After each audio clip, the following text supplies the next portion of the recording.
Thanks so much for joining us here at your lunchtime. My name is Alexander Cooley. I'm the current director of the Harriman Institute, and it is a great pleasure to welcome you to today's lunchtime event, virtual event, Russia in the Time of COVID-19. This is part of our Russia Public Policy series that we run in conjunction with NYU's Jordan Center, and I just want to acknowledge and welcome my partner, Josh Tucker, who will be co-chairing the panel today. For those of you who have been with us over the last few years, this is a series that we are now in our fourth year of doing, or approaching our fourth year, which tries to identify important issues that are going on in Russia and encourages a cross-professional dialogue involving both academics, policymakers, professional observers, to produce what we hope are lively and engaging, informative events. So we've taken the RPP, virtually. I'll mention some additional events later, but today's panel really features 5 extremely distinguished and knowledgeable guests who represent the fields of academia, both political scientists and anthropologists who are interested in public health, as well as journalists in Moscow who have been looking at the evolution of how COVID has played out and governmental response. So the way we're going to proceed today is I'm going to turn things over to my partner, Josh, who will introduce the panelists. They will each offer presentations, and then we'll invite you, audience members, if you have questions, please use the chat function on the Zoom, and we'll try and select them and bundle them and address as many questions as you like. But again, thanks so much for joining us today. Welcome to the panelists, and Josh, I'll let you take it away from here. And thanks again to Carnegie Corporation of New York, whose generous support allows things like this to go on, even while we're social distancing. Josh? Great. Thanks, Alex. And let me just add, on behalf of the NYU's Jordan Center for the Advanced Study of Russia, how happy I am to see all of you here today. We tried to schedule this so we could have breakfast on the West Coast, lunch on the East Coast, and dinner or post-dinner drink in Moscow or pre-dinner drink maybe in Moscow today. So it's great to see so many of you here today. We're absolutely thrilled to have the New York City Russia Public Policy Series back up and going virtual. And one thing we decided is that since we're no one's really going anywhere, we normally end these things at the end of the semester because we don't have people around campus. But since we've brought it back up, we're going to be running this through, in the coming months. We've got a number of events planned, which Alex will talk about at the end. But we're going to keep doing this through. So the end of the semester is not really going to matter. We're going to go into the summer, and we'll hope you'll join us for more events in the New York City Russia Public Policy Series going forward. So anyway, it's my great pleasure to introduce the panelists. Because we're in the virtual format, I think I'm going to just introduce each panelist as they speak. And the goal is to have each panelist speak for about 10 minutes, which will then give us about an hour for discussion afterwards. And I hope you're as excited as I am to hear what all of them have to say. So we're going to kick it off. We're going to ask Dr. Gulnaz Sharafutdinova, who is a reader at King's College in London and an affiliate of the King's Russia Institute. She studies comparative politics and political economy with a focus on Russia. Her forthcoming book, The Red Mirror, at Oxford University Press, expected in 2020, inquires into Putin's leadership strategy and relies on social identity theory to explain his success. Gulnaz is currently writing a book called The Afterlife of the Soviet Man, Rethinking Homo Sovieticus, that explores the intellectual biography of the term Homo Sovieticus. She's also, and I got to say, I once was trying to look that up online and figure out where that exactly came from. So I'm very much excited about this book. She's also researching the regional variation in response to COVID-19 pandemic in Russia. And she's going to kick off our discussion today on Russia in the time of COVID-19. Gulnaz? Thank you, Josh. Thank you, Alex. Thanks for organizing this. And thank you for all our audience for joining us here. So I'll start out maybe with 4 major points in my opening remarks and leaving a lot of meat, hopefully, for the Q&A period. I think it wouldn't be a surprise to hear that the pandemic found Russia at a very delicate, at a very fragile moment. And the fragility is both economic and political.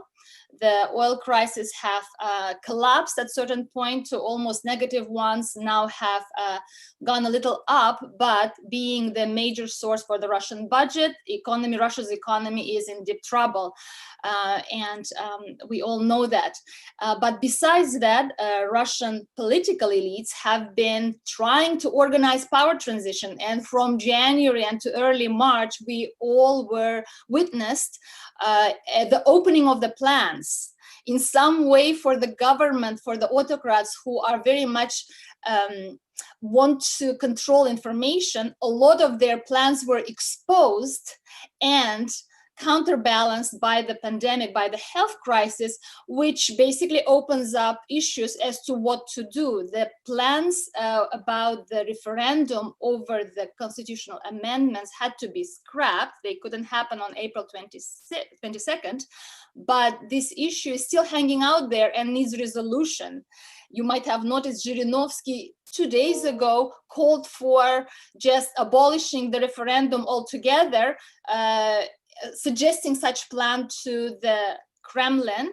I don't think the Kremlin took it seriously, and there seems to be still an intention to have the referendum, and the yesterday's bill allowing for the online voting and for the mailed voting seems to be one step towards that resolution. So this issue was left hanging out without the final point, without the resolution, and it's still out there.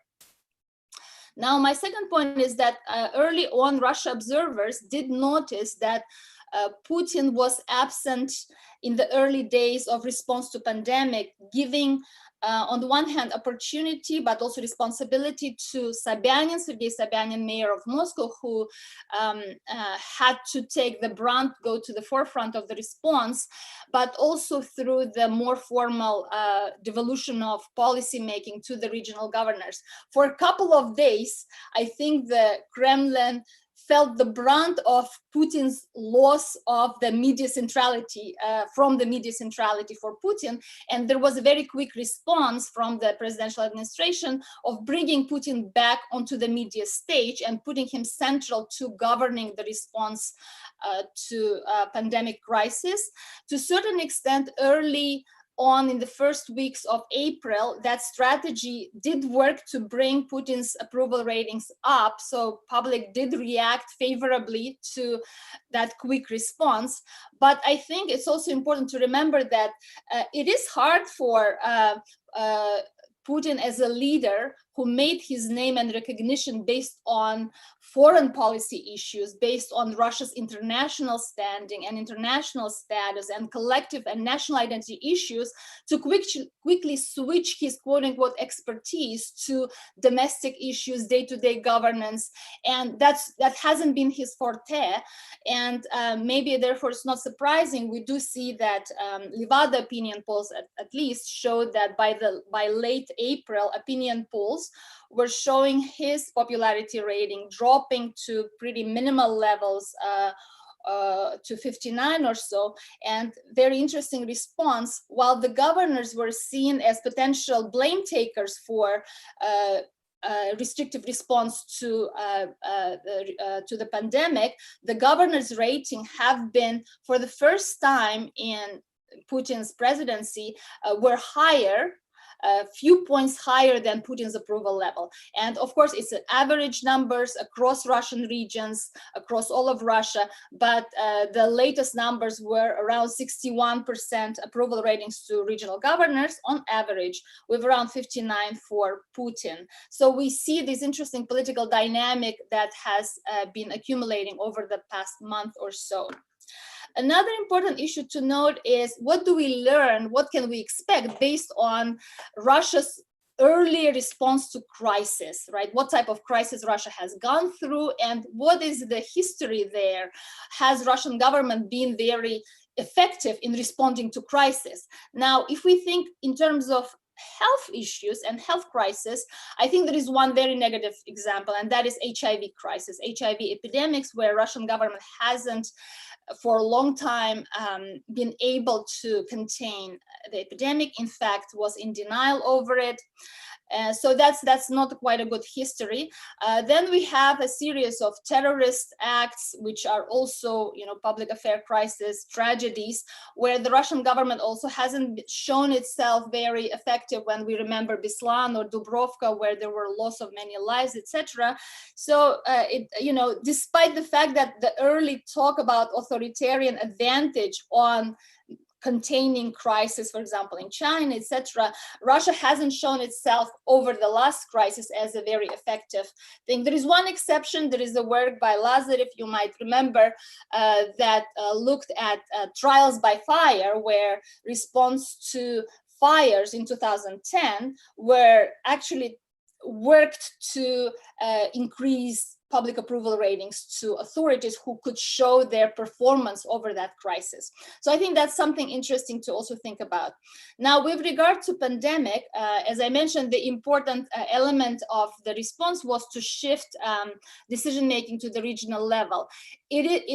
To my sense, it has been a very adequate response given the vast territory and extreme inequality and unevenness of Russian regions. So no recipe, no cookie cutter approach works. That's for clear. So there is an adequacy to that strategy, although there is also the misfit between how the power vertical was organized as a centrally top-down controlled system of power. Now shifting the policymaking responsibility to the regions has been, in a way, this decentralization direction that contradicted to the earlier centralization direction. But there is also, besides the adequacy of the response given the territory, there is, of course, the political logic that for the Kremlin, this is gives a potential ability to shift the blame away, to exchange governors, to basically keep them as scapegoats for things that go wrong. The opinion dynamics, I think, takes a little bit away from that potential political strategy. As I mentioned, the governors have seen a certain degree of rise of support among the public, and I think just removing the governors in that type of situation might not be a very easy thing to do either. My last point is about the great variance among the regions in Russia and the variable capacity level that the governors have to respond to crisis, but also the various degrees of vulnerabilities that regions have with regard to the spread of the virus. We have, of course, a case of the epicenter, Moscow, which follows, again, the dynamics of many other countries where the biggest urban territories become the center of the pandemic. Moscow's GRP, I just checked, is compared to a very rich country of Qatar above Luxembourg, GRP per capita. So we're dealing with a very rich city which has a lot of resources at its disposal to construct hospitals, to give out money. The same with Yamal-Nenetsk or Khanty-Mansi, the gas producers. And we do see in those regions, the governor in Yamal-Nenetsk, Dmitry Artyukhov, in contrast to all the central government decisions and to other governors, he was using the helicopter money approach. He was giving out money to self-employed, to small businesses, etc. But he did have that money.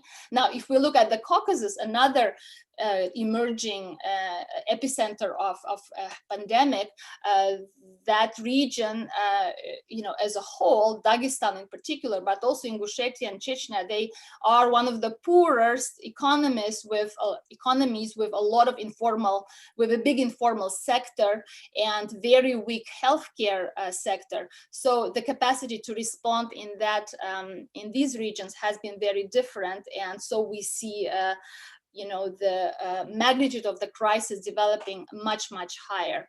My last point is with regard to the signals from the center that come to the regional governors. I think the vertical of power was constructed in such a way as to send signals to governors who are supposed to respond to those signals, thus catering to the interests of the Kremlin, of the federal center.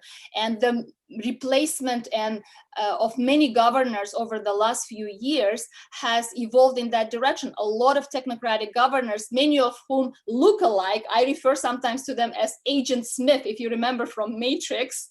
I mean, they look alike, they have similar names. Sometimes it's really, really hard to distinguish between Gleb Nikitin and Andrei Nikitin and Dmitry Azarov. They wear similar glasses. They're, you know, I don't want to exaggerate, but some cases are quite amazing. So these governors were put into place to read those signals. And at this point, the signals, I think the clearest signals that they are getting from the center is that they will be held responsible for both the spread of the virus and for the containment, but also for the economic conditions and for the economic stagnation in the region. So they are threading very difficult situation, you know, between, you know, two hard lines between Scylla and Charybdis, and they have to decide what to do.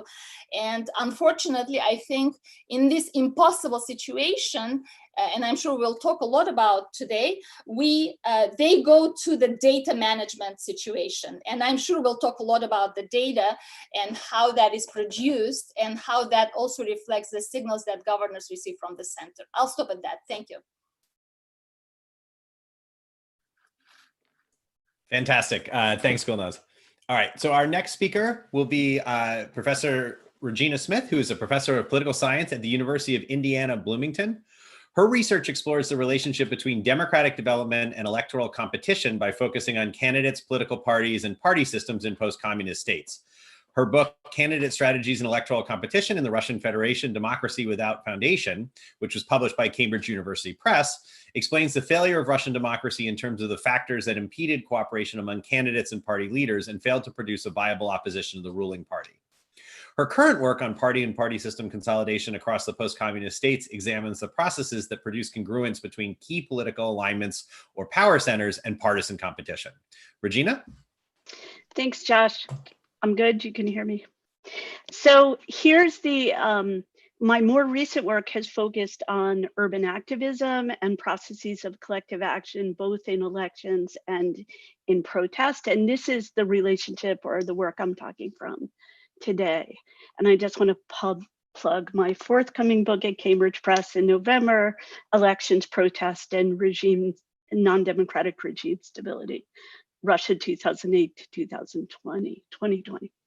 Okay, so here I want to pick up where Gulnaz left off and talk about a project that we've been developing together that looks at the regional aspects of this crisis. And we're thinking that Evan's wonderful article about Putin aside, recent article, that the mechanisms of regime stability are emerging as a regional story, that the control over the state narrative, the capacity to shift blame, and the potential for mobilization is emerging on regional levels, not on national levels. And that accounting for the variation, as Gulnaz pointed out, across regions, depending on the spread of the virus, the response, and the economic costs will really shape the regional elements of this crisis and social mobilization. And here, I don't want anyone to hear me predicting revolution, but what I am going to marginally predict is the idea that we're seeing both the revelation of new social capacity to make demands on the state, but also the accumulation of social capacity in response to the crisis. So let me just very, very briefly give you some context. So this doesn't come out of nowhere, this response to COVID on the regional or on the individual level, that we've been observing a profound change in the relationship between state and society over time, particularly in urban areas, but not only in urban areas. There are important linkages between the urban and the rural. And also these state projects, of which healthcare has been an important part, began in 2004. So there's a background in which the society might have expectations about the states. In 2018, the optimization program looked a lot like an unfunded mandate out of the May decrees, where power for healthcare shifts to the regions, but without adequate funding. optimization itself, as you know, led to significant social protest, particularly among doctors and healthcare workers, but also in middle-sized cities where we see significant frustration with officials over healthcare issues. So the pension reform was seen as a betrayal of trust that eroded trust in the system. There's been growing labor unrest across Russia that we see in the statistics, and the work I've been doing on non-political, and we can talk about what that means in a second, protest or urban activism, online, offline, the linkages between the two, and the transformation of this non-political protest, like trash, against trash incineration, towards more political activities such as mobilization around Navalny. Those things are starting to change, not only in Moscow, which is how we like to talk about it, but there's wonderful work by young scholars showing that it's also happening in other places. The last thing I want to talk about, or just the context I want to give out here, is that we see also in the context of past state events, we see a shift in state strategy. So the state has been building its capacity to co-op mobilization, grassroots mobilization, to partner with grassroots mobilization, and then to discredit it. So against that backdrop, which is probably a little too long, let's think about what we might see. So what shapes mobilization in Russia? When you look at the emergence of grassroots mobilization, I see four important factors. The first is intervention in everyday life. So when everyday life is disrupted, when you see state interference, you're more likely to have mobilization. When there's a gap between promise and action, when there's a promise of policy and it's implemented poorly, you're more likely to see mobilization.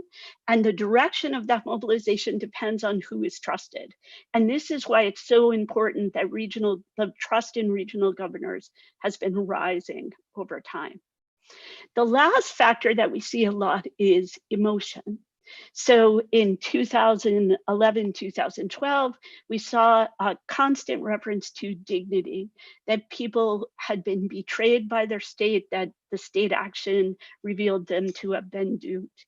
And there is a real response, and we see similar work on emotion in lots of studies of mobilization. Anger prompts mobilization, fear depresses mobilization.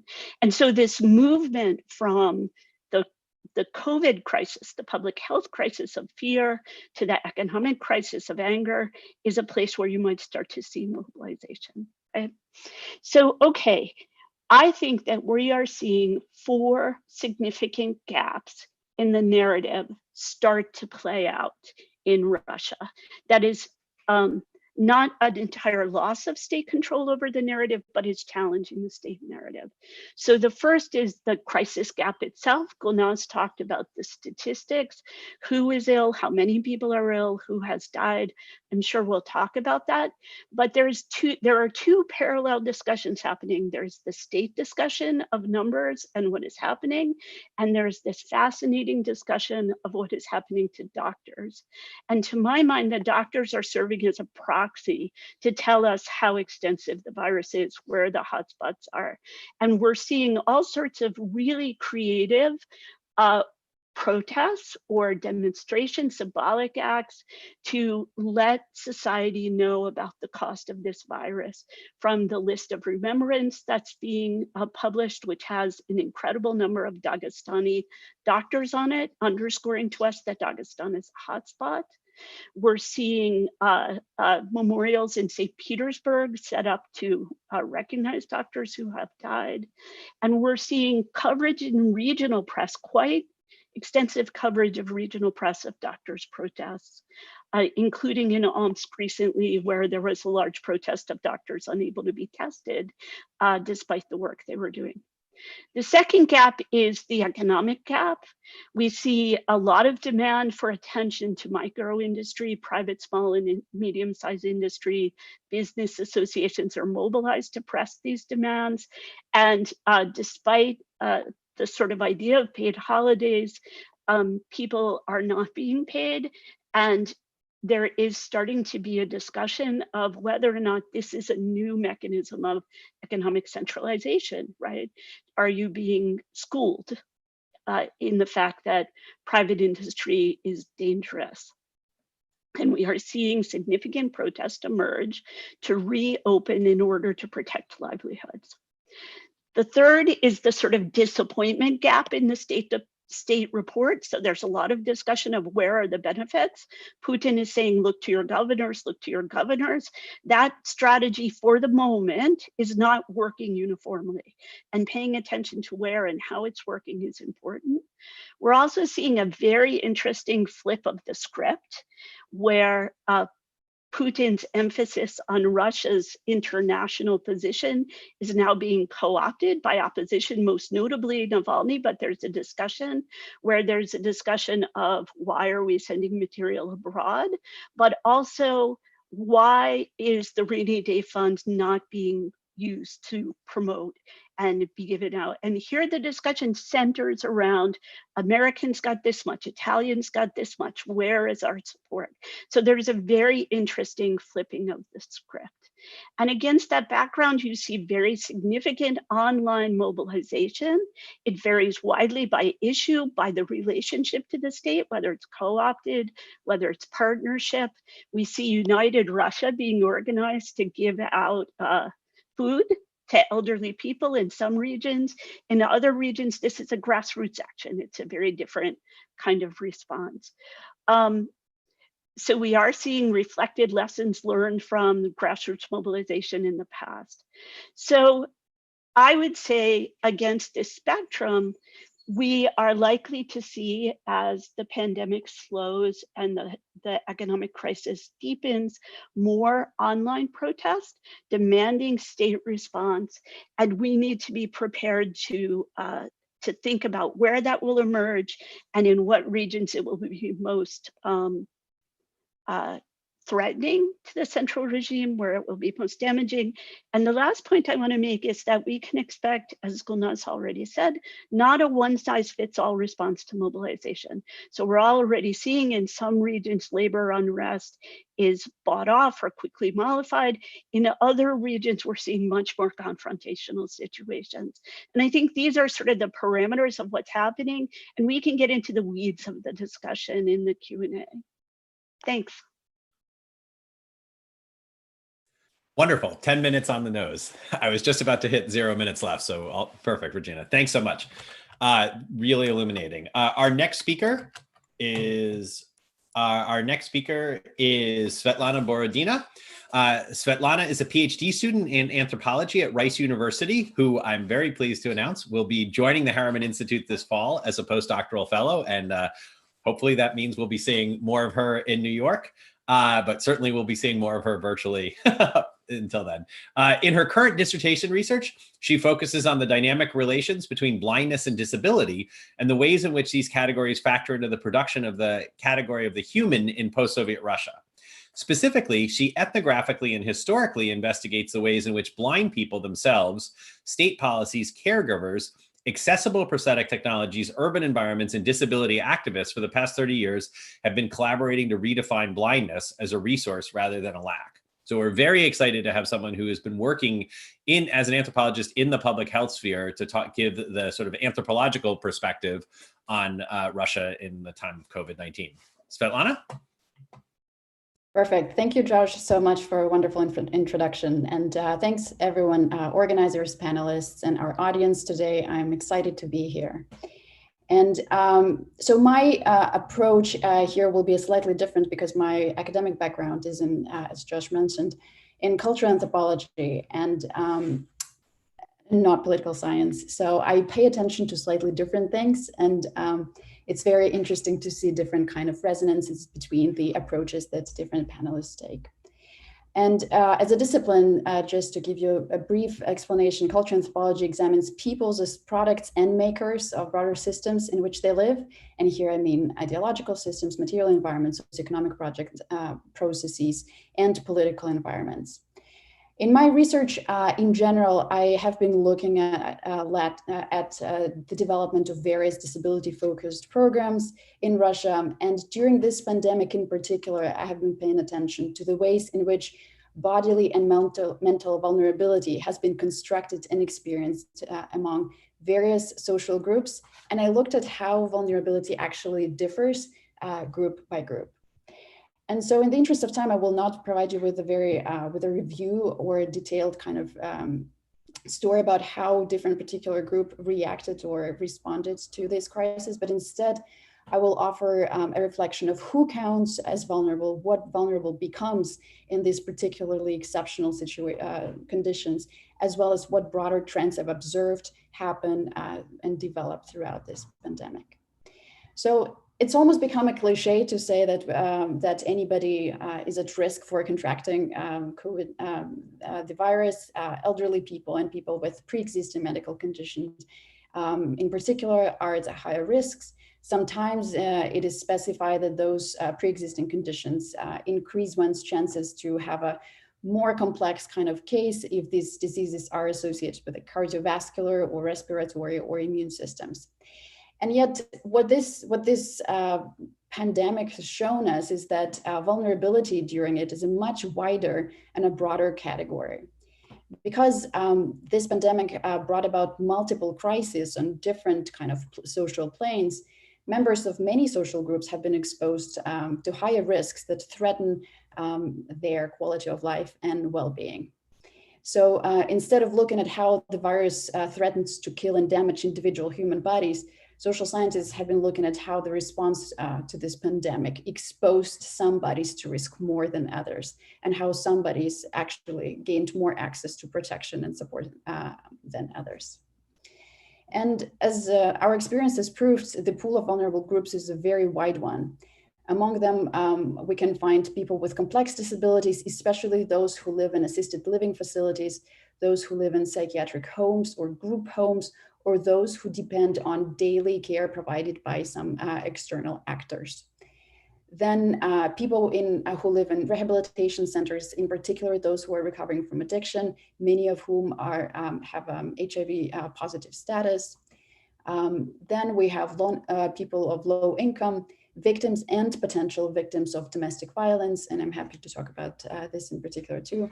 Migrants, as well as undocumented people who find themselves in Russia without sufficient appropriate paperwork to access any support presented by the state, as well as those in detention and those who recently have been released from detention. Interestingly, we also see among other social groups among the vulnerable populations, and those are medical workers, especially those who are outsourced and are not directly hired by the state hospitals and other, as well as medical students who have been channeled and mobilized to fight at the front lines of this crisis, social workers, workers of socially oriented nonprofit organizations, and volunteers. So we see that this is a very, very diverse kind of set of groups. And we see that vulnerability here becomes extended well beyond just the boundaries and characteristics of individual bodies. From this pandemic in general, and Russia is no exception here, we learned that how much broader structures and individual positioning vis-a-vis these structures directly affects one's vulnerability. And now I wanted to briefly move on and just give a few ideas about general factors that I've seen at play that affect the position of various vulnerable populations, as well as kind of different trends that I've seen occur. It's not an exhaustive list, and it's rather more like an invitation to keep thinking and keep researching the impact that these multiple crises have had on various different populations. So one of the first, one of the first problems that we've seen is that in Russia, the system of social support is request-based, as opposed to being a proactive system that reaches out to potential clients and offers different services, provides a kind of a clear explanation of how they can access different sort of measures or services that they are entitled to. So which in general results to the fact that so many elderly people, many people with disabilities, homeless people, people who find themselves in a challenging situation, who have limitations in their mobility, they often cannot access those services in that system. They either physically cannot access it, or they have insufficient digital literacy to access them through now existent virtual infrastructure, how to access that. So and this had been a problem way before, but now, especially with so many new measures being introduced, this has been a challenge among my interlocutors in the field in Russia, as well as other cases that have been reported. Another problem becomes the insufficient funding provided to the social security system. And the problem here is very complex. Not only it doesn't receive sufficient funds to support the programs that it implements, it is also severely understaffed. So there are too few social workers who may provide support and help to people who are in need, such as people with disabilities who are in their apartments, for example, and are in need of support. So that, which results in the fact that a social worker can perhaps spend, I don't know, 15 minutes or a very short period of time dedicated to this one individual, which ends up in very little help delivered to the final consumer. Then their labor is poorly remunerated, which also resulted in the fact that under the conditions of the current pandemic, so many people who face additional challenges, women in particular, who actually also constitute the majority of social worker labor force. Those women who are not sufficiently remunerated for their labor, who bear additional burden of childcare now, and there has been a wave of people quitting these jobs, and so the number of social workers has been diminishing. And then another more or less universal problem is the insufficient provision of personal protective equipment. And here, on the one hand, to protect the worker themselves, as well as their vulnerable client. Another substantial problem has been that in Russia, many people with disabilities, as well as elderly people, live in special homes or assisted living facilities. And those that are state funded are very often cramped, and they lack proper ventilation, which result, just to give you a more kind of clear understanding, sometimes 60 people would be using one bathroom. And this becomes kind of the grounds for the spread of the virus really quickly. Again, these homes very often are understaffed, which means that it's very hard to maintain social distance, provide sufficient care, as well as contain the virus in the case if it gets into those spaces. To be fair, I have to say that several organizations who work with people with severe disabilities and complex disabilities, they have been successful in taking some of the residents of those special homes with them to take them out and to provide them care in more comfortable conditions. And I'm happy to talk about that more. Another factor that we have been observing is that structural inequality dramatically affects individual access to opportunities of protection as well as resources. So we see that those who had been already in a disadvantaged position, such as people of low income, women, people with disabilities, migrants, they suffer from this crisis the most. I have a few more I think my time is running out, but I want to also bring to the attention stigmatization of certain groups as a very important factor, because in addition to the state, various volunteer groups or businesses or other non-governmental actors have been mobilizing in order to provide support in a form of charity, in a form of social services delivered to various vulnerable groups. But we see that some of the groups receive more attention and more support than others. For example, it's known that children are a more kind of appreciated recipient of social support and health, as opposed to adults, especially in the cases if those adults are connected to addiction, if they are connected to irresponsible behavior, to say. Homeless people, people with drug and alcohol addiction, people released from detention are left out of many initiatives to support other vulnerable populations. I guess another very important thing that has surfaced during this time is the produced shortage of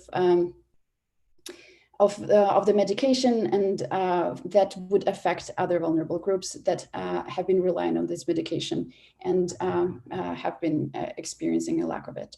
So now I'm running out of time, and just to wrap it up, I'd like to say that I'm happy to talk about very uneven effects of this multiple crisis on very different populations. It's very hard to to produce a universal account, and so yes, in the Q&A session, I'm happy to talk about various groups in particular. Thank you. Great. Thank you so much, Svetlana. And I'm sure people will want to hear a lot more from you. That was harrowing, which is hard to say given how often we get depressing news about the crisis, to get new news that makes you more depressed about it. But thank you very much for sharing that information with us. Our final two panelists, I'm going to introduce both of them right now, are both Evan Gershkovich and Pjotr Sauer, who are both reporters with at the Moscow Times. They have both been very active on social media, and in fact came to our attention through their tweeting about their reporting that they've been doing on COVID-19. Evan's reporting can also be found in the New York Times, Foreign Policy, Politico, and Coda Story, among other publications. Pjotr is a Moscow native with a Dutch background, and he previously worked in political risk consultancy and diplomacy. And they're going to kind of do a presentation together, but Evan's going to kick it off. So guys, thanks so much for being with us. Thanks for joining us. I think you're both in Moscow right now, so thanks for joining us from Moscow for this. There's a lot of things that are worse about the world we find ourselves in, where people where all of our events have had to move virtually online, but there are some advantages, and one of the advantages is that we can conduct these types of workshops with people and these panels with people from all over the world. So we're really happy. We know you're both super busy. We're really happy you could join us tonight for you, and we're looking forward to hearing your thoughts. So Evan, you want to go first? Thanks, Josh, and thanks for inviting us. It's always fun to promote work of a bit of a smaller outlet. Just wanted to pick up on something that Svetlana said to start about the universality of this crisis in some forms. And we were a bit lucky, the fact that this crisis hit Russia later than in other places. So Pjotr and I were sort of sitting back and watching as it moved from East Asia to Iran, then Italy, then the United States. And by the time it got to Russia, we had sort of, seen these sort of different trends of the way the crisis develops and the way it overwhelms the healthcare system, the way PPE isn't available in hospitals, the stresses on doctors, and so on and so forth. So we sort of had an idea of, how we were going to attack this story. And for us, this really started in early March, when the first patient got sick with the coronavirus. Well, not the first patient, but the first Russian within the country. And reading over that story today before this talk, it was interesting how the specific themes in that person's treatment, how that's carried along throughout. And one of the unique things I think we've seen with the coronavirus is that it exposes both, positives and negatives in a country or in its response. And so two key things we saw there was the fact that this patient first tested negative twice before actually testing positive. And they were also very poorly quarantined. They were all put in one infectious diseases hospital, all these 6 patients, including this one patient who were suspected to have the coronavirus, and nobody was separated.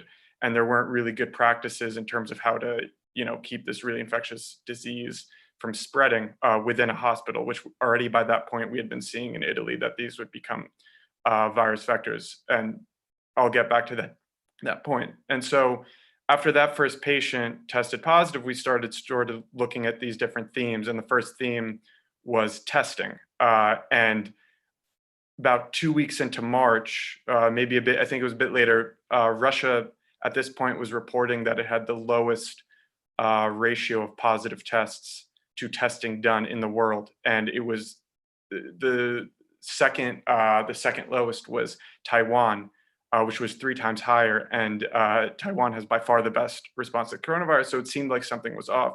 And we started digging. And at this point, experts had already started questioning whether Russia's testing was sensitive enough to be picking up all of the positive cases. And this is, again, we'll see as I continue, and then Pjotr will pick up and go from there. This has been something that's plagued Russia in terms of this response. Is it might be conducting lots and lots of tests. It's unclear how many positive cases they are actually picking up.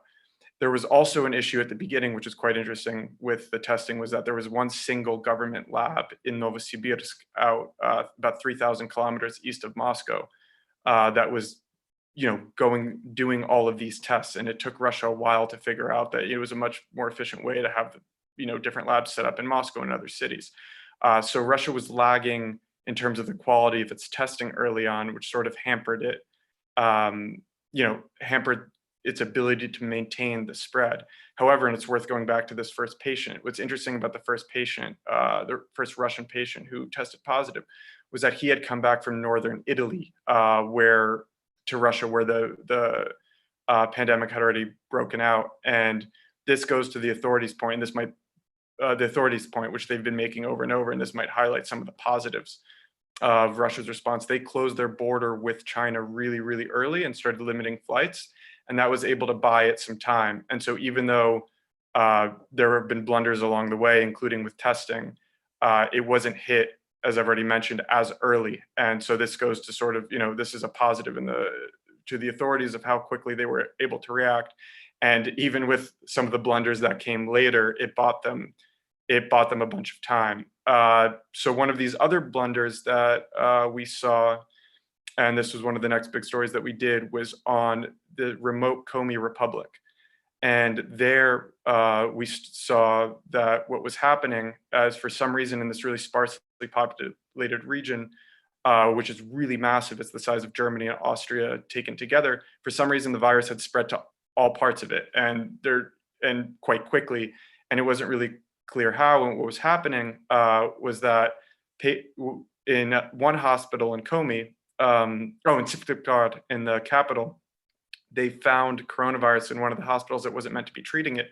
And so they moved all those patients to the one hospital that was meant to be taking in coronavirus patients, and all the other patients out to the region's main hospital without thinking that they might have come into contact with the virus.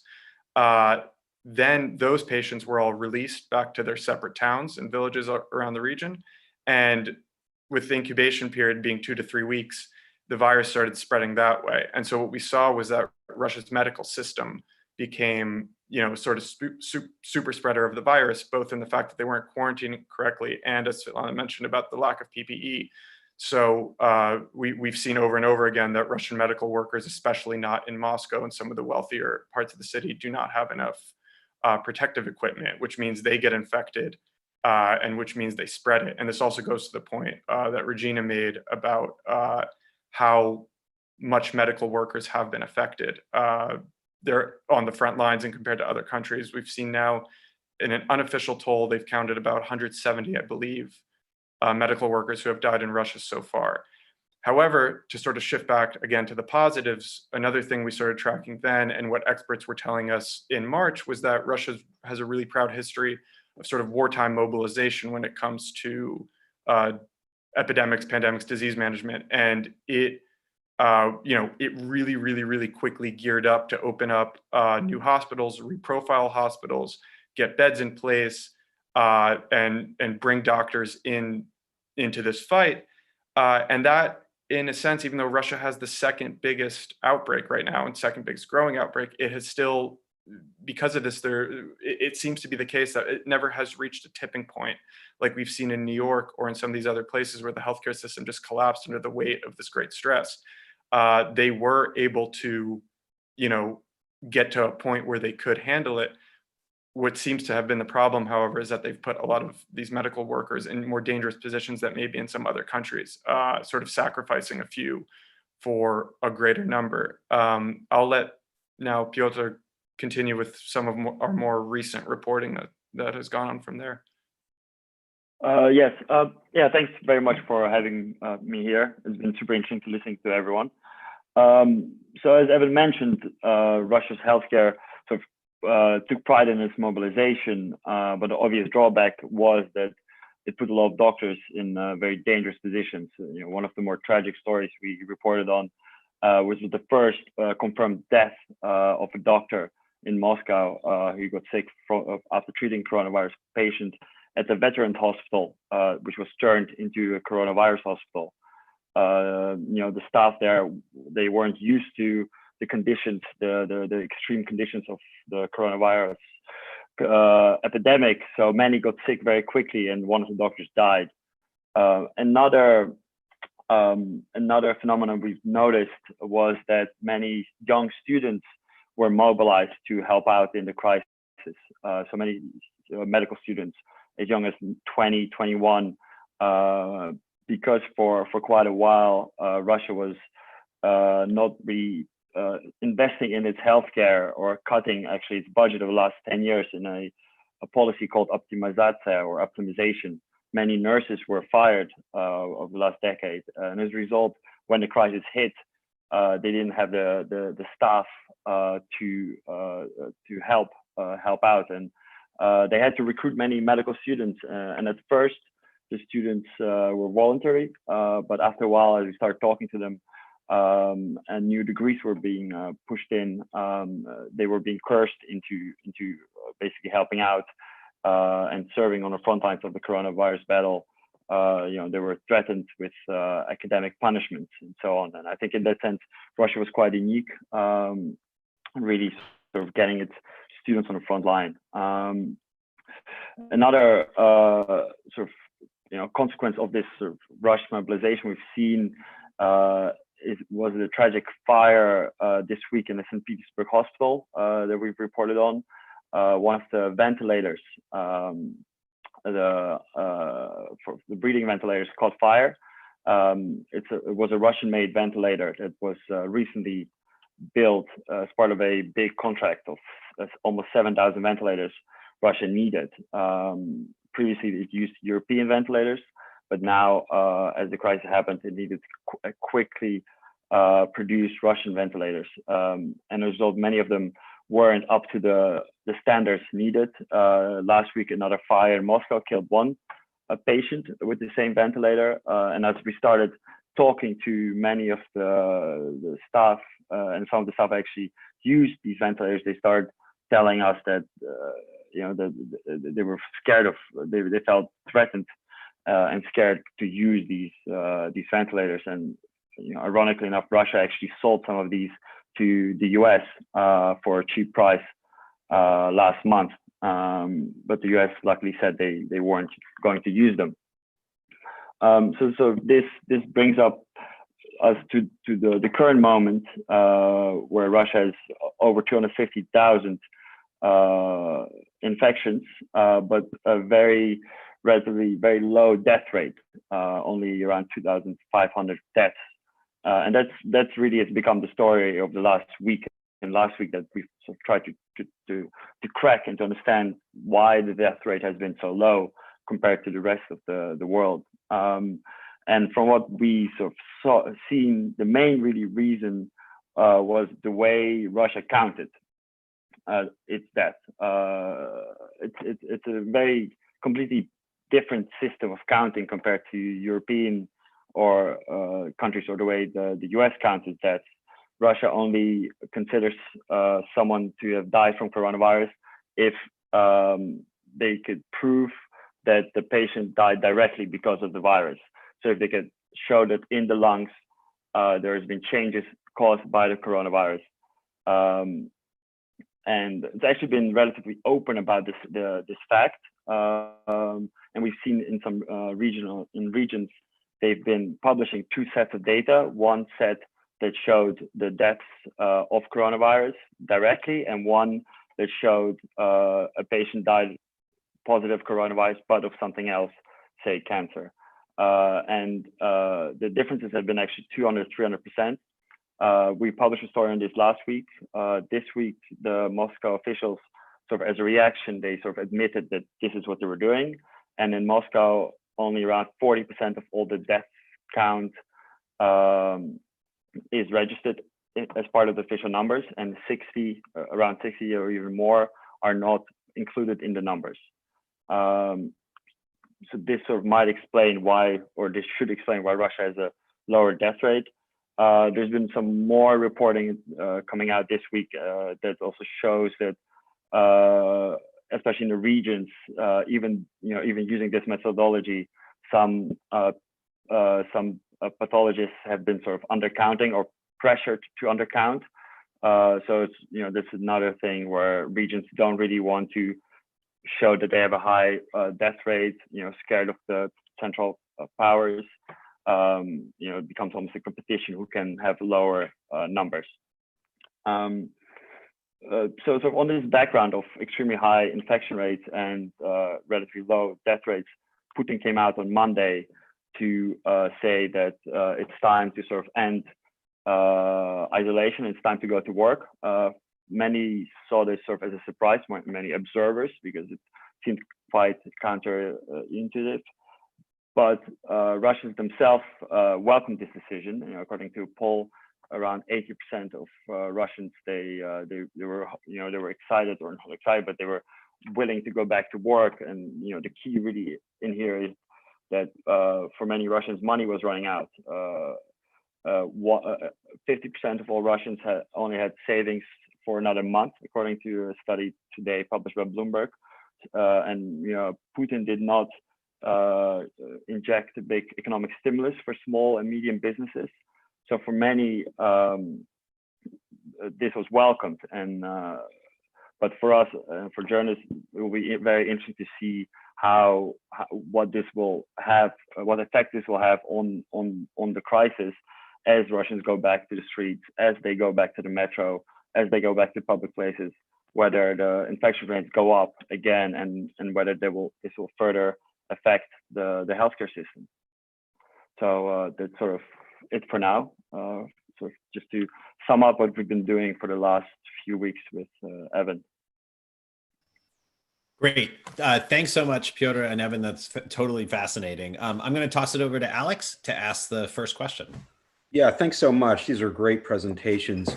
One thing that's really struck me about some of the analysis emerging from Russia is, some of the parallels, not perfect, but also with the US system, especially the question of the relationship with governors to the center, the question of sort of, comparative sort of benchmarking, the political incentives to underreport vis-a-vis sort of relations with the center and so forth. And so my question actually has to do with a story that appeared in the New York Times about a week ago, May 7th, on the role of oligarchs and business moguls in the COVID response, and how, in essence, they had started supplementing region-wide responses by either direct interventions, within hospitals, buying necessary equipment or setting up charitable funds or so forth. And when I shared this story on social media, I got a little bit of, well-taken sort of pushback. Well, how is that different than Bloomberg and what he's doing in New York, or, the role of Gates or so forth? So I guess I'll ask maybe, Evan or Pjotr, or maybe sort of Svetlana on this, to think about, is this a big meme, this idea of the privatization of Russian public health response and how that links up to oligarchs? Is that something that's playing out? Is it refurbishing their images? And what is the relationship between these private initiatives on the one hand and state and perceptions of sort of state responsibility? So I'd love to hear from Evan and Pjotr on the kind of media coverage of this, then sort of Svetlana on how you see this playing out on the inequality of access issue. Pjotr, how do you want to handle this? I can go first if you'd like, or if you... you go first, and I'll add anything that sort of comes to mind. Sure. I mean, it's interesting because I think there's two things to separate specifically with Russia. I can't speak about the United States, but with Russia, it appears to be the fact that if you look at the healthcare system specifically, the private sector has barely played a role at all. We ran a story this week. Our economics correspondent, Jay Cordell, who's also been doing a fantastic job covering this from the business and economics side, that it's essentially negligible how much the private healthcare systems have contributed to this fight. It's pretty much state-run hospitals. But from what I gathered from both that New York Times report and an earlier very good report by Henry Foy in the Financial Times a few weeks before that, is that in the regions, it's essentially the fact that these state corporations, without them, there wouldn't be anything there. So these it's basically like they support what in Russian we call budgetniki.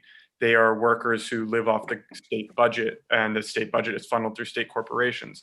And so to keep the economy sort of humming and to keep from some of this protest mobilization that Regina and others have touched upon from happening, you need these corporations to step up to the plate right now. So I think it's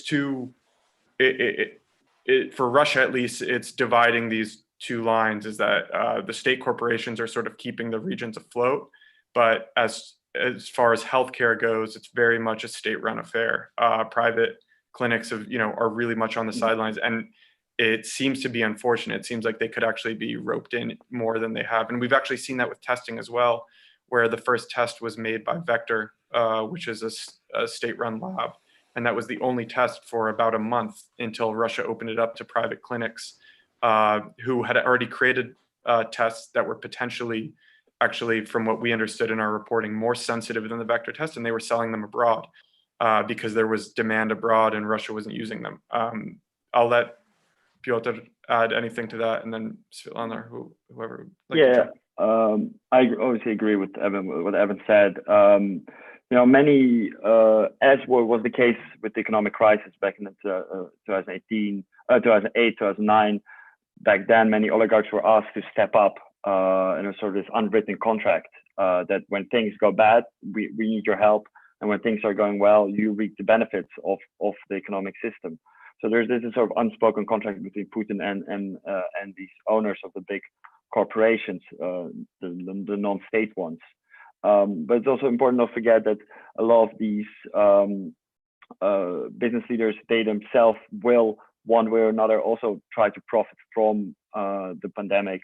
For example, in Moscow, the biggest hospital right now, one of the biggest hospitals, is built by the Galarov family, and they won a big contract without any tenders.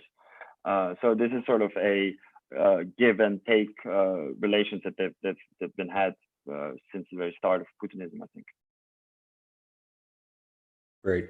Svetlana?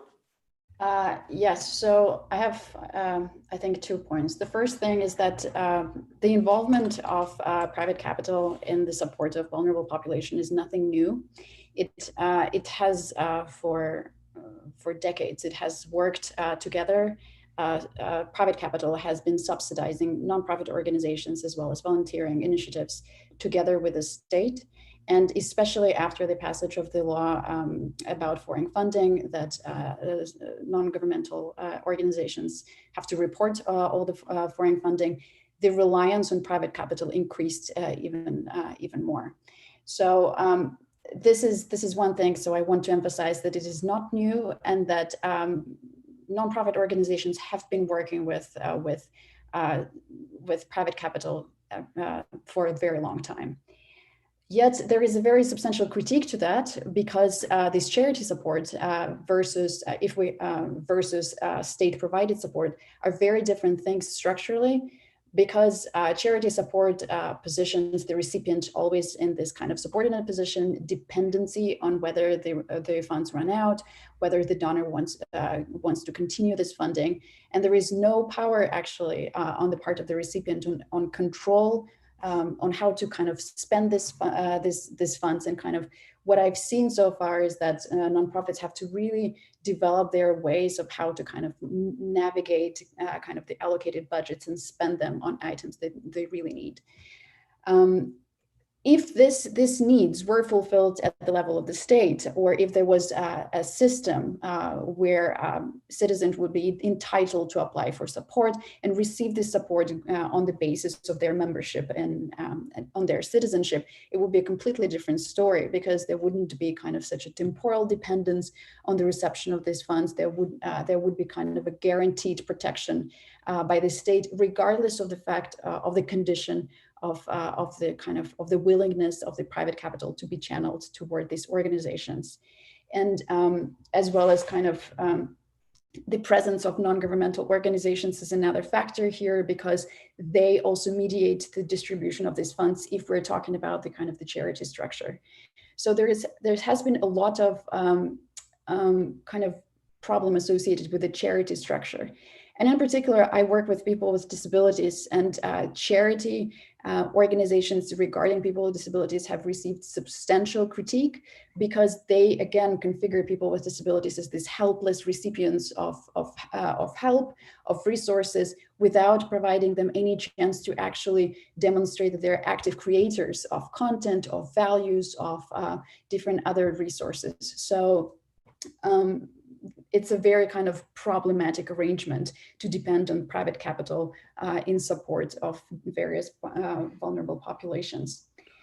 But I think that in general, this kind of situation invites us to rethink the relationship of obligation between citizens, state, and private business and private capital. And what could be the mechanisms of resilience that would actually linger on after the end of this pandemic? What ways work and what ways do not work? And what place the state has actually played in the life of people, of vulnerable populations, or just regular citizens. And just my last comment, in anthropology, there has been work on the experienced absence of the state in the lives of many Russian citizens, which triggers this imperative to cultivate networks, cultivate connections in individual, what anthropologist Alexei Yurchak calls personalized public sphere, where you don't just go and rely on existing structures, because your use of them and your access to them is very much mediated by your personal ability to access those structures. Great. Svetlana, thanks very much. Regina, do you want to weigh in? Yeah, I just wanted to make the point here that there's also a regional component. So one of the ways that we think about gubernatorial strength is not only their ties to Moscow and Moscow, their central base capital, but also the governor's ability to have forged ties to local business, forged collaboration with local business. And there's huge variation across the regions here that I think is going to matter. It's always mattered, and we kind of took our eye off the ball after the 1990s, but now in the post-pandemic time, it matters more. The extent to which those networks are built and established and strong. And so yeah, I just want to sort of make that point generally. Okay, thanks so much. I'm going to ask a question, and then you can please continue to ask your questions in the Q&A on the webinar, and we'll start taking questions from the audience after this, but just to give you a little more time, I'll ask one. Pjotr and Evan, I kind of like to hear your response to Regina's original proposition, right? So what do you see as the current temperature of the Russian population in terms of its degree of tolerance for the regime? So in the United States, we're seeing even armed protests around opening up parts of the economy, but high levels of public opinion for continuing to stay shut, with a strong demand for the state to do more. In Russia, you've told us there was strong support for going back to work, and now Putin has announced this pivot. So do you see a situation whereby the Russian population loses patience with the regime over the response to COVID? And if not, why not? And if so, maybe walk us through what you think would sort of have to happen, and before, where we would begin to see sort of widespread levels of dissatisfaction leading to the kind of protests that Regina was talking about in her talk. And then I would be happy to hear, Regina, your response to their assessment, as well as if you or Gulnaz have kind of thoughts about this question as well. But I'm kind of interested in how we get from the theoretical that this could lead to growing dissatisfaction for the many reasons that Regina spoke to, sort of what you're seeing on the ground and where you think this is going. Should we do the same? You can go first, and I'll. Sure. I mean, I'm wary of this idea that there's some jump from brewing dissatisfaction to action in Russian society. One of the main things I think that we should point out is that there's been a continual sort of burbling of dissatisfaction for a few years now. And I think what we're seeing right now with the pandemic is the same sort of dissatisfaction. It's dissatisfaction over economics. So real wages have been falling for 5-6 straight years now. The economy has been stagnating. This has all been exacerbated by this pandemic. And yes, we've seen some satisfaction. We saw the protests in Vladikavkaz because they've run out of money. And we've seen some minor online creative protests, but really an opposition as such in Russia is quite silent. It's understandable. There's no physical way to really protest. So we'll have to just see once the country opens up what that will look like. But just to remind, I guess just like a reminder to all of us what that dissatisfaction has looked like in recent years, it's not aimed typically at politics, and it's not aimed at the federal center. It's usually, it comes out in sort of these social protests and in a local way. So we, since 2018, we've been following a bunch of these protests. And, last year, some of the main ones were trash protests in the north. There was a church in Yekaterinburg that people didn't want built. There were, I'm forgetting some of the more interesting ones, but these were not, it's not, let's come out to protest against the Kremlin and Putin himself. And even the summer protests last summer in Moscow, they were ostensibly about local elections. They were about Moscow City Hall. They sort of, gained some steam and looked to be bigger, looked to be more against the quote unquote regime. But as Pjotr already mentioned, 80%, this is a state-run poll, we should note that caveat, but 80% of people supported Putin's move to go back to work. And Navalny, the main opposition critic, he's collected something like 900,000 signatures or 950,000 signatures on his demand for people to get bigger payouts, which we haven't really seen in Russia compared to other countries. But again, when you talk to experts about Navalny's plan, he has a pretty big anti-rating, as they call it in Russia, and who wouldn't support handouts? Who wouldn't support money when there's no money, no matter the name, who this is coming from? So I think I personally am there. I definitely agree that there's brewing dissatisfaction. We've seen that in ratings are dropping already for 3 straight years from Putin to the whole government, and it's being exacerbated, and a huge economic crisis would exacerbate that. But I think it's something to watch, and the dissatisfaction we've seen so far in Vladikavkaz or some of these online protests are very, very minimal from my experience reporting on Russia for the past 3 years. I'll let Pjotr pick up on that. Sorry, it got very dark in here. So the sun set. I didn't have time to put on the light. No, I agree. It's very important to note that the coronavirus crisis did not give Putin the boost that other leaders may have gotten in Europe. Merkel, for example, or Rutte in Holland is a good example there as well. Putin's rating it's at a historic low, both his trust and his approval rating. So what, in my opinion, will be very interesting to see, and it will be hard for the Kremlin to do, is to get people excited to vote for his constitutional amendment for the referendum. I think they'll have to come up with some sort of trick to get people to come and vote, because at this point it's quite hard to persuade people to let you stay on as a president for another 16 years when the economy is at such a low point. And another very important milestone will be the upcoming Duma elections. So I think this is the background of this discontent will be important, play a big part of it. But so far, polls still show that the majority of Russians are not willing to go out on the street.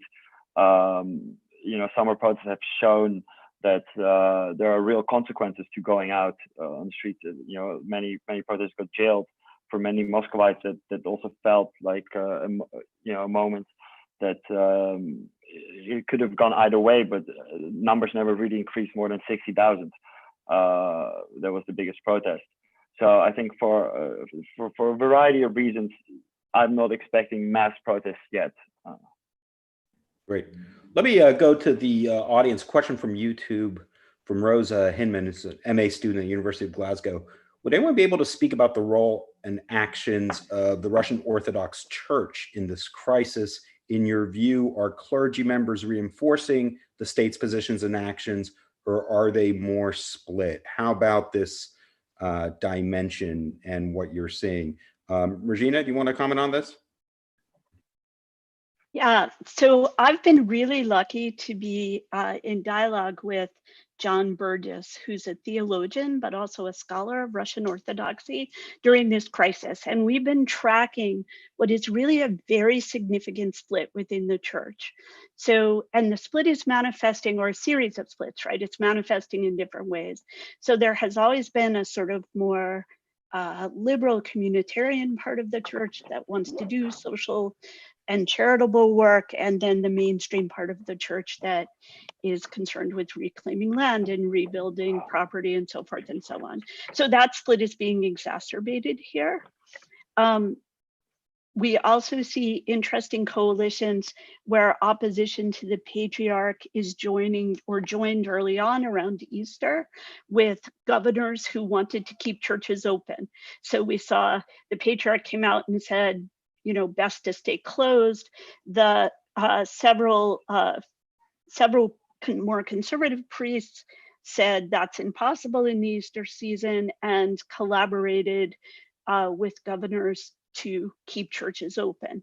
Now we see the church as a vector. Now we actually see the church as a vector. And we have seen some really interesting and very sad appeals about the disease infecting monasteries, infecting parishes, and affecting local clergy.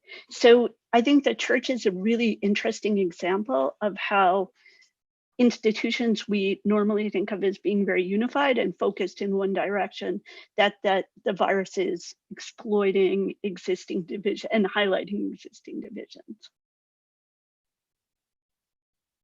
Great. Thanks so much, Regina. I'm going to combine two of the questions that have come in that are related on the Zoom channel.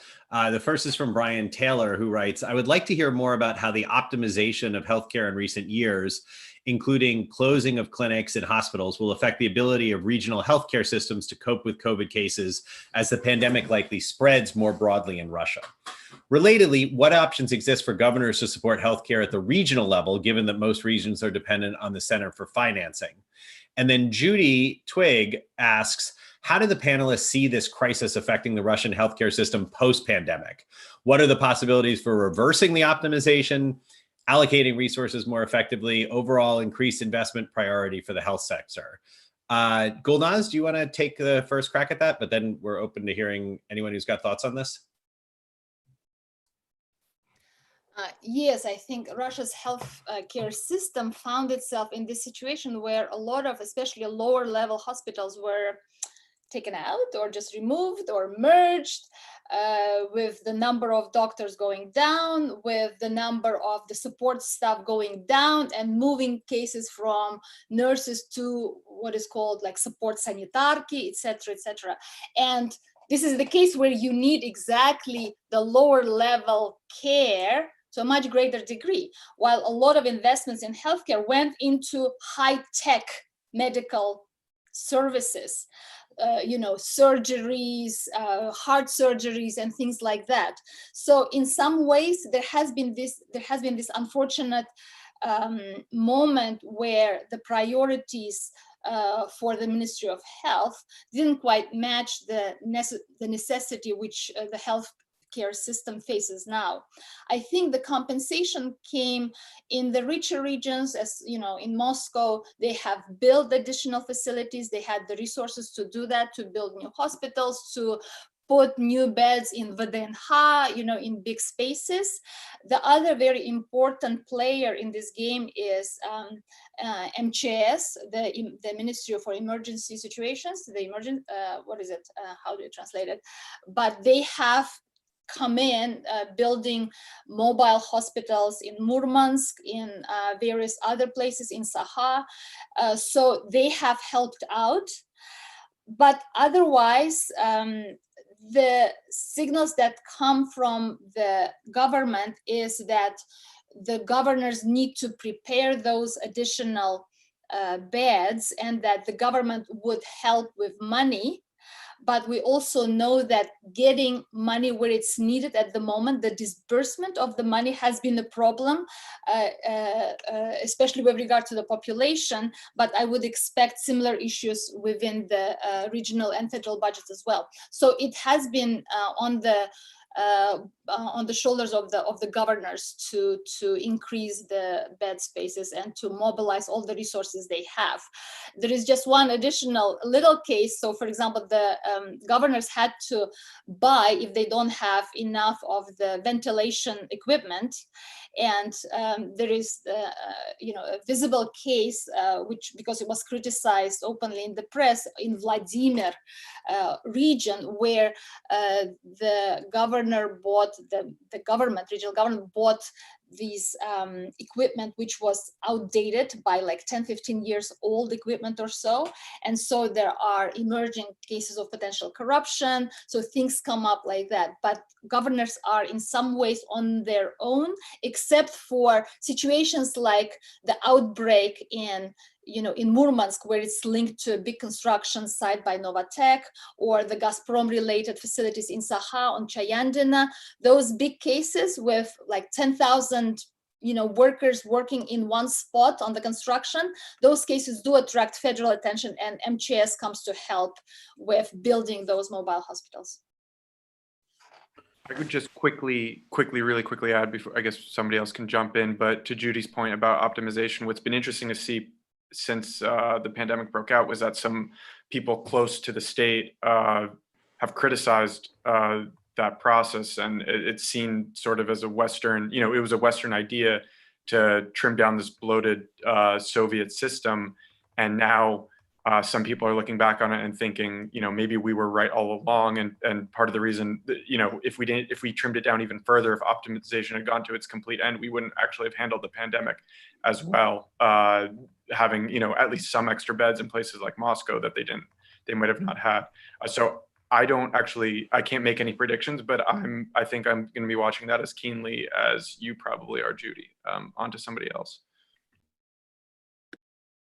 I guess I want just to make a brief comment about although the question was about the healthcare system in particular, I would like to bring our attention to the fact that there are a lot of collateral effects that are unrelated directly to the healthcare medical care. And that is sometimes placed within the domain of social support or social rehabilitation services and social security.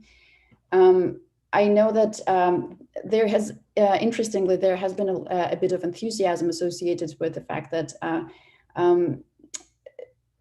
in the movement, especially about to shut down psychiatric homes in Russia, it has been a very long battle about whether they should exist, what kind of support should be provided within them, or whether we should opt out for more like a community-based support.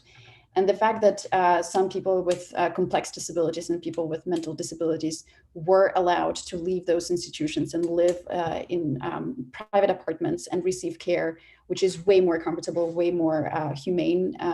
It is a big sign, and it's a good sign. And many people who work within this domain are hopeful that it could possibly be a beginning of the reformation of this particular area, and to see what kind of changes could be brought about for these people too. Great. I want to weigh in on a question that was posed by Gulnaz from the CPJ, and that gets to media coverage for this. And Pjotr, maybe I'll go to you on this. And that is, Russian Foreign Ministry has made some critical things about the coverage of COVID-19 in Russia. Do you think Russian, in the FT and the New York Times, do you think the Russian authorities might move to expel more foreign journalists, particularly American ones, from Russia in the coming weeks? How sensitive is the Russian government to media coverage of what's going on? And then maybe just to weigh in with Ann Cooper and her question too from earlier, where do you see, some of the innovative, apart from the Moscow Times, of course, but some of the innovative investigative reporting come from some of the outlets like, that were mentioned, like, The Bell or, these kind of smaller, more nimble sort of media forum, many of them based at Expo, Medusa Project, the Insider. Has this sort of put them on the map, or are they having more difficulty? So maybe just take this through the media landscape. Yeah, it sounds good. I don't think Russia will walk the Chinese route and expel the Financial Times and New York Times. To me, for context, so last night news came out that Russia asked New York Times and Financial Times to retract their stories about the death rate count. And they're sending it to the New York Times and the Financial Times, this letter that they have to retract it. And some people in the Duma have asked, for them to be punished, and the punishment could even include them losing their license. I don't think that will happen.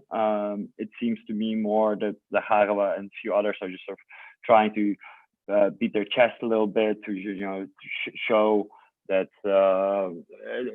use it a bit of a propaganda tool.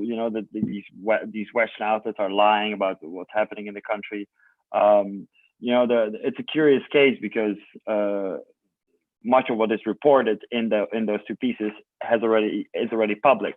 It's been reported by us, by the Moscow Times, but they're also relying on statistics that have been out there in the public. So it's quite hard for Financial Times and the New York Times to retract something that has already been, said by the authorities themselves. And I think Zakharova has sort of already walked back a bit this morning about her statement. So I don't think there will be too big of consequences, but the authorities are very sensitive to what is being reported, and they've introduced this fake news law specifically towards coronavirus, and local outlets have been punished for it. A medical outlet was banned for a day for an article that they've written about the crisis, and other Novaya Gazeta, for example, wrote a big piece about what's happening in Chechnya. And they were also censored. They had to take down their article for a while, and they've only put it back up after changing some stuff in it. So it's definitely a sensitive topic, and I think for many, you hear instances of some Russian outlets are self-censoring themselves at the moment because they don't. Another quick example is Novaya Gazeta.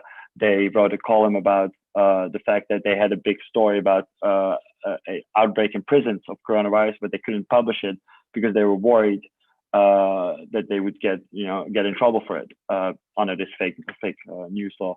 Regarding the Russian landscape, there's been a lot of smaller, very good outlets popping up. You've mentioned The Bell, you've mentioned Project. I'd like to mention a new one. It's called Важные истории, if I'm correct.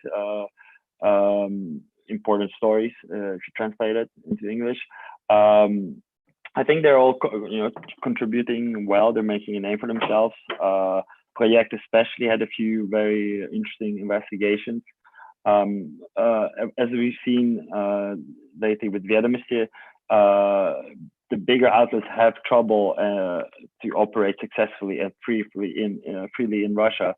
So now it seems that they're slowly splitting up into the smaller ones, and they're the ones that are doing the more investigative stuff, because the big ones just aren't allowed to anymore. So yes, I do think they're making a name for themselves during this crisis. Great, thanks. I just very quickly add from the chat that Rachel Denver noted that early on Maria Zakharova took Human Rights Watch to task for what they thought was a mild statement about COVID and pretrial detention. Yeah, there have been many cases. I haven't been able to mention all of them. So yes, they are reading everything, and they're very sensitive to it. So I want to try to again. I'm going to try to combine a couple of the questions that I think are related. So we have one from Elise Giuliano, which asks, much of the discussion here about the state response and state shortcomings seems to assume that Russian citizens take the pandemic seriously. How accurate is this assumption? Are people afraid? Are they open to accurate information about coronavirus and taking it seriously? We know this is not the case in many parts of the US. Maybe this varies by region, especially since some regions are less affected by others. And then related, in a sort of tangential, in a sort of potentially related way, I'll put it at least, but it's super also interesting, is from Catherine Stoner, who asks, why do you think Putin isn't using more of the federal nest egg to support small and medium businesses? Is this a state capacity issue? Or to link it back, I'll link it back to Elise's question, is it because he's making a calculated gamble that actually people are not that concerned about Corona, and so this money is better saved for future uses? So interested in responses to either of those questions, and I'll open it up to anyone. Happy to talk about that from on the ground. There's been a big information vacuum from the top about like how dangerous this virus actually is. There's no like single sheet of paper that you can find with clear instructions. And part of the past 6 weeks to lockdown, it partly worked simply because nobody wants to go get a digital pass from the government website, and people don't want to walk outside and get arrested. But it sort of eased up as people realized that it wasn't so strict. But when you go to a store, when you are walking around outside, up until masks were mandated in Moscow this week, we barely saw them in stores. People weren't really social distancing, and I think that people don't really take it that seriously themselves. What has sort of worked to some degree here so far is nudge theory, I guess, if you would call it that, is that, putting certain policies in place kept people off the streets, but it doesn't seem like there's some like hyper aware population that is actively on its own trying to maintain these policies. And that might be why we've seen this spread, even though the country has been in a 6-week lockdown, is that, or technically been in a lockdown, is that people themselves aren't taking it that seriously, and the people enforcing it haven't seemed to have been. I don't know, Pjotr, if you want to. Yeah, I mean, what you've seen on state TV for the first month and a half at least, a lot of experts, government doctors saying that the virus is not dangerous. I mean, Russia is not unique in this, but it definitely happened in Russia, and where TV plays still a big part and influence. So many doctors, many experts said the virus is not dangerous. There were some almost pseudo-racist things behind it, that it can only affect Chinese. It won't get to Russia. For a while, Putin himself said everything is controlled, don't worry about it. It can only affect the older population. There was sort of a thought that was there for a while. So I think because of that, and it suddenly you see a 180-degree flip in the way state TV started to report about the virus. And once Sabanian and one other official started realizing that it is dangerous and that it is affecting the Moscow population very quickly. So I think that played a big part in it. If I could quickly semi-answer the second question, if that's okay. Why Russia hasn't spent more money on the small and medium businesses? I think the second part of your answer was one of the reasons. They do think that it's better to keep this fund for the years ahead. But to me, another part of it is it's almost an ideological perspective.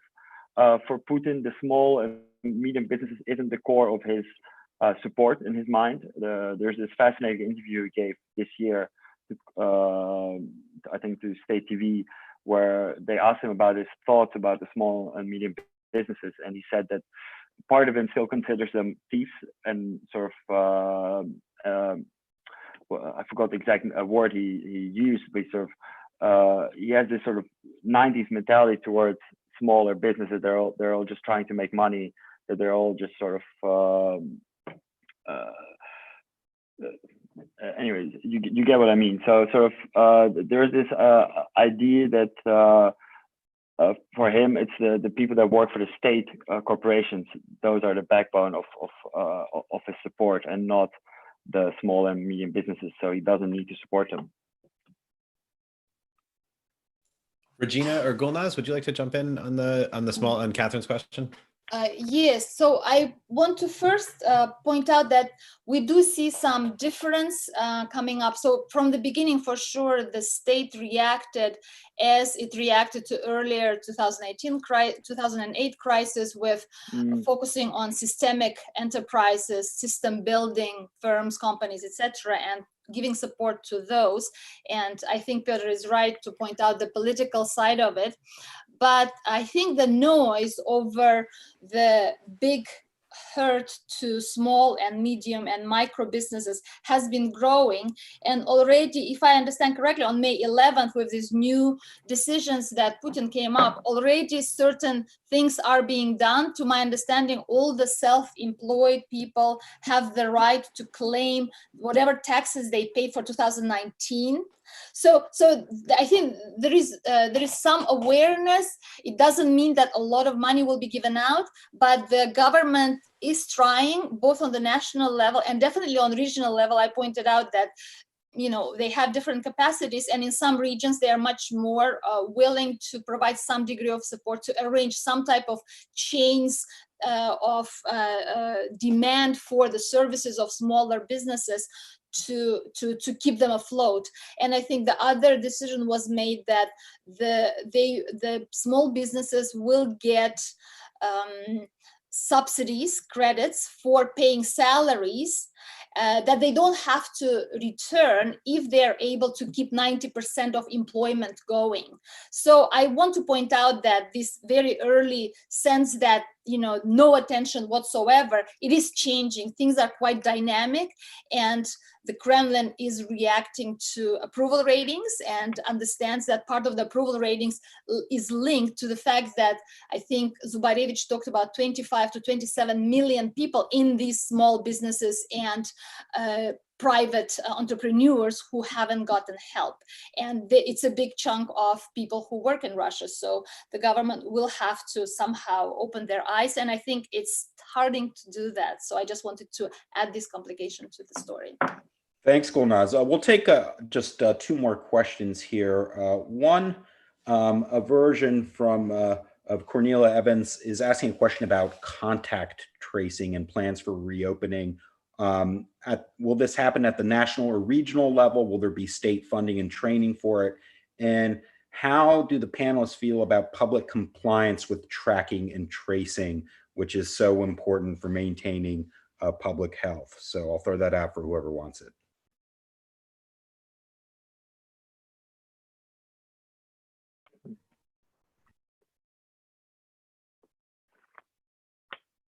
So let me make a very small point in relation to that and then pass it off to someone else. Great.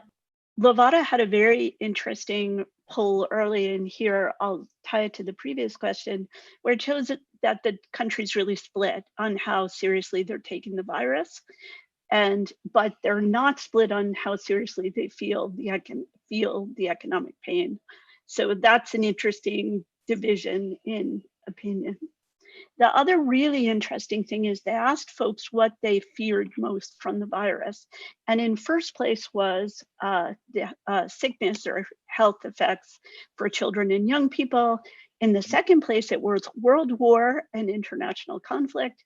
And in the third place was the aggression of the state and state presence in everyday lives.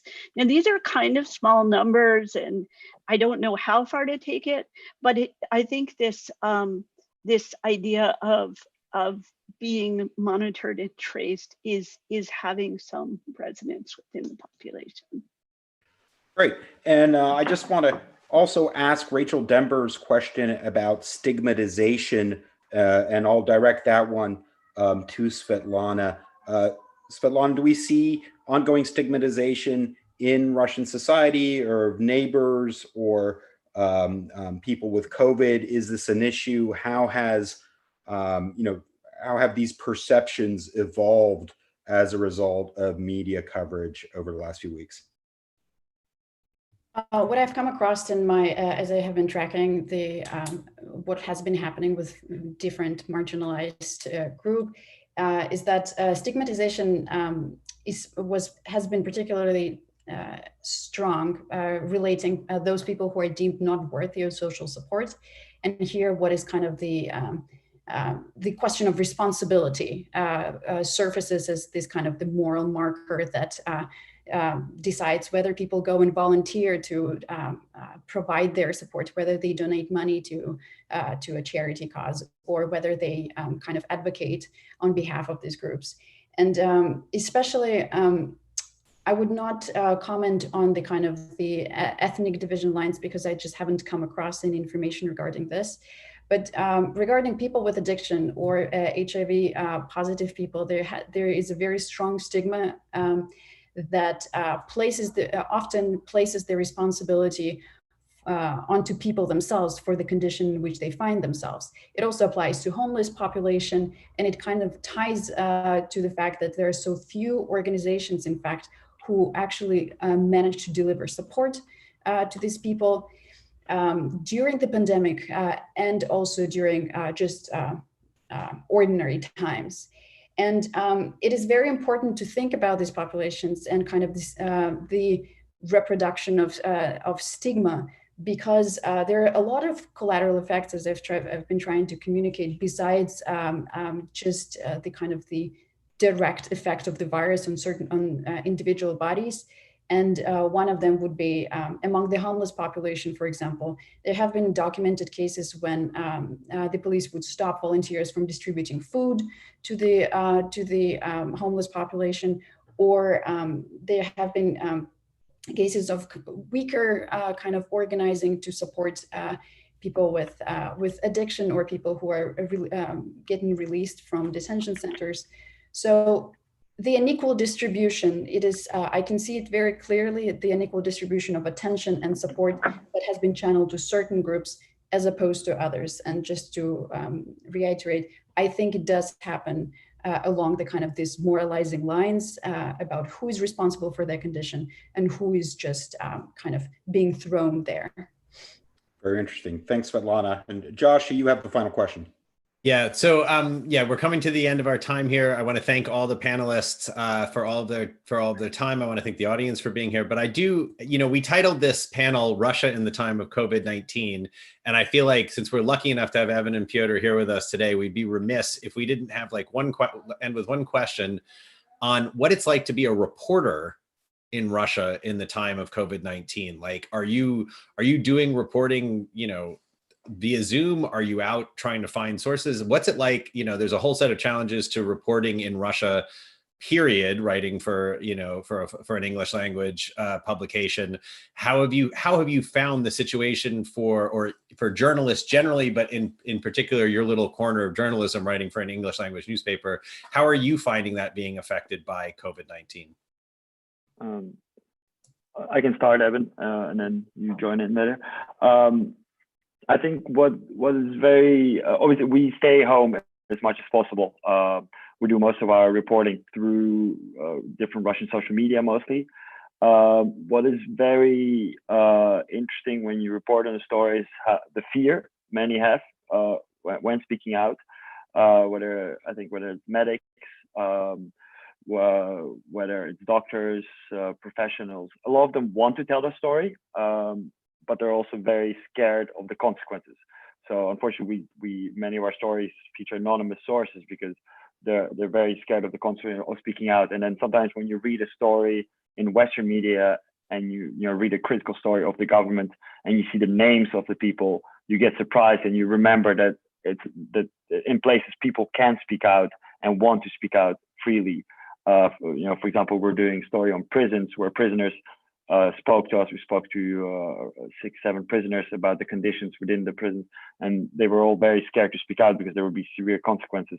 At the same time, media in America did the same stories, but with prisoners on the record because they knew they were in the right to speak out. That's sort of a quick take from me, Evan. And when you say, just one quick follow-up, when you say you're finding people on social media, is that Vkontakte? Is it Odnoklassniki? Like, what social media are you using for that? It also very much depends on what the story is. Vkontakte is a good source, Odnoklassniki, Instagram. Those are sort of, I'd say, the Facebook as well. Russians are very active on social media. Evan? Yeah, I'll just say that, there's a fear of sort of going public with speaking, but one myth, I think, is access in Russia. And we found that if you go out looking for people are willing to talk. Of course, you want to talk to them over a channel to keep them safe, and you want to make sure you don't have too many identifying details if they don't want to be identified. But people chat. I mean, in most of our stories, even though we're sourcing them anonymously, you'll see we usually minimum half dozen to make sure that we've gained enough of a reader's trust that this isn't just one random guy who's talking to us. And we try to verify as best as we can that these people aren't making something up, because we can't see them face to face. So we'll try to verify the information they give us in another way. But I mean, we've been putting out stories quite constantly this whole time. And if you look at the sourcing for it, there's people talk to us, medics talk, prisoners like Pjotr mentioned, and so on and so on, and including government officials. We've had a deputy from the ruling party talk to us about how testing hasn't been as good as they want it to be. So I think there's sometimes a myth about reporting on Russia as a Westerner, that it's all closed off. I think that's not the case, and I think that's partly due to laziness. The other thing I'll quickly say is that Pjotr illustrated some of the dangers that Russian journalists face, having to self-censor because of what might happen. Foreign journalists don't face any of sort of those problems at all in Russia. We're in a really unique position. This current controversy with the foreign ministry and New York Times and the Financial Times, I agree with Pjotr wholeheartedly that I think they're sort of just puffing out their chests right now. But they're really not going to follow through. I mean, it could be proven wrong. I just don't see it happening. And so working for the Moscow Times right now, it feels like a great, both important a responsibility and a privilege, because we've gotten to tell some stories that maybe Russian media has shirked away from, and that have then been picked up in the Russian press. The prison story is probably the best example, because Novaya Gazeta, the country's most prominent investigative newspaper, decided that they wouldn't write anything about it, even though they had the same information we had.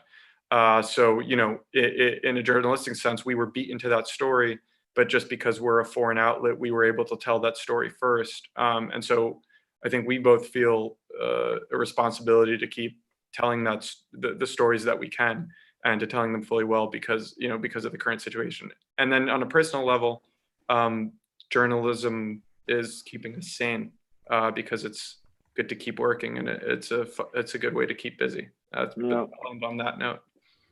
Great. I think we're at time, so I've got to put an end to this discussion and draw it to a close. Thank you so much, panelists. Thank you, Gulnaz. Thank you, Regina. Thank you, Svetlana.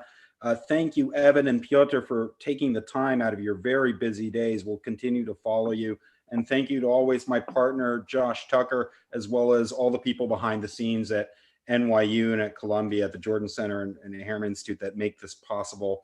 And just a reminder to you, our next session will be on Russia in Africa in June 18th. We'll have a confirmed lineup for you next week. We'll do another one of these sessions and keep checking for these events on both of our websites. So thanks again for joining us. Stay safe, stay healthy. And after we cut the feed, I'll ask the panelists just to stay